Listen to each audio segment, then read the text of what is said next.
porque amanhã, dia 17 de outubro, é o Dia Internacional da Erradicação da Pobreza.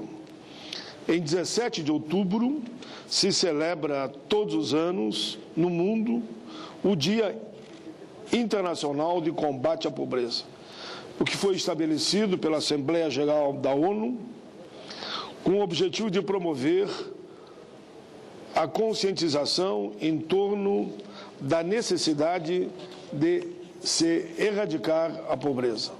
O dia escolhido remete ao movimento de mais de 100 mil pessoas de diversos países e nacionalidades que, convocados pelo ativista de direitos humanos, Padre Josep, se reuniram em Paris para exprimir a premência de que o respeito aos direitos fundamentais se tornasse uma realidade universal. Esse ano, segundo a ONU, a data tem significado especial, visto que ocorre no momento de transição entre os objetivos do desenvolvimento do milênio, que se completam em 2015, e os novos objetivos de desenvolvimento sustentável, recém-aprovados e que se projetam até 2030. Como se sabe, entre os 8 objetivos do milênio, o primeiro deles, e mais contundente, se refere ao combate à pobreza e à fome. O relatório de 2015, de avaliação do cumprimento dos objetivos do milênio, há pouco publicado pela ONU, registra avanços importantes no combate à fome e à miséria.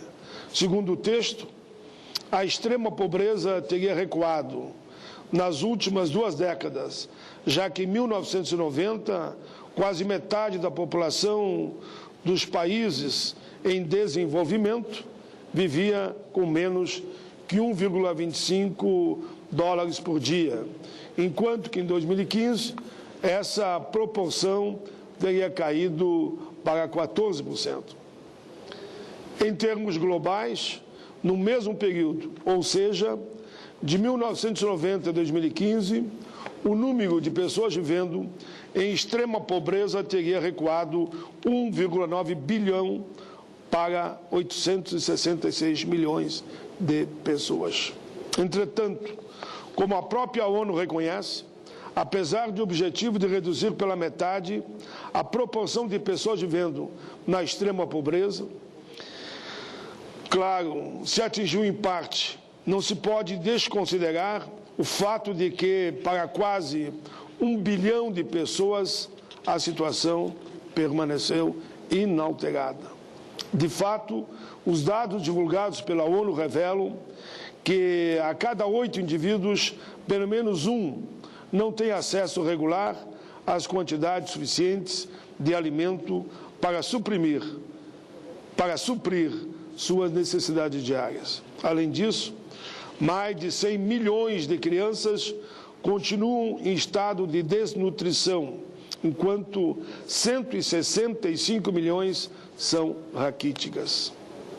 Outro aspecto, ainda relacionado à violação dos direitos humanos, aparentam ter permanecido estagnados ou até mesmo se agravado, tais como o comprometimento de programas sociais em função de políticas de autoridades de austeridade adotada nos últimos anos por diferentes governos, inclusive do Brasil.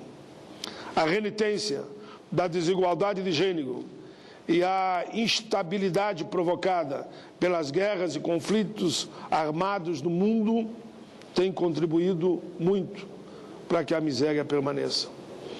Na União Europeia, por exemplo, em pelo menos 8 dos 28 países que a compõem, a pobreza infantil está aumentando, o que, segundo a OIT, se deve ao decréscimo do investimento em benefícios e programas sociais.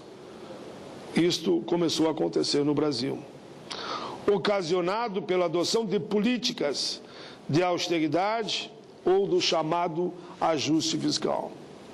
Vídeo que aconteceu aqui. No que se refere ao Brasil, os números em relação ao cumprimento dos objetivos do milênio têm que ser destacados. Nós temos aqui um debate permanente no que diz respeito à erradicação da pobreza extrema, à universalização da educação básica, à redução da mortalidade infantil e o combate ao HIV/AIDS. Nesses 4 requisitos, o Brasil está caminhando. A meta A, isto é, a meta mais ambiciosa fixada pelos objetivos do milênio, podemos aqui destacar: a pobreza extrema foi reduzida a 1/7 do que significava em 1990. Percentagem de jovens de 15 a 24 anos com pelo menos 6 anos completos de estudo passou de 50,9 para 8,4.